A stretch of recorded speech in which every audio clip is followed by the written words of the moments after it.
Today's reading is Exodus chapter 32, the infamous golden calf story. And it really is kind of sad and heartbreaking to think that while Moses is up on the mountain speaking to God, mediating on behalf of the people are down at the bottom of the mountain worshiping this golden image. And a few things that kind of caught me in verse 2, as the people get restless, Aaron tells people, take off the rings of gold that are in your ears of your wives, your sons, your daughters, and bring them to me. And they take this gold to fashion the calf. And we've just spent the last 7 chapters or so talking about building the tabernacle and the place for worship. And in chapter 25, God instructs Moses to have the people collect gold and silver and bronze and linen, but they've taken the very thing that God had desired them to give to him, to worship him,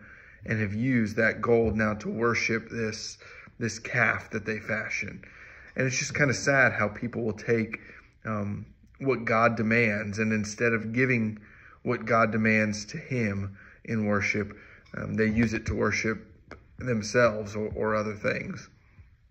The other thing that struck me was in verse 7 and in verse 11. Verse 7, and I'll read them and you can kind of compare them. Go down for your people.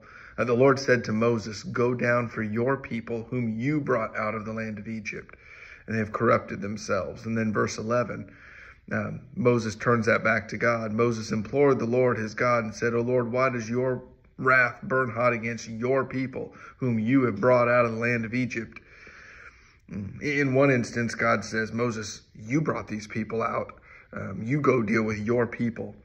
And then in verse 11, Moses turns it back around and says, Lord, it wasn't me. And you know that they're your people and you brought them out of the land of Egypt. And I just thought that contrast was interesting. And then closing with the last humorous thing in this chapter, in such a serious chapter, the excuse of Aaron in verse 24.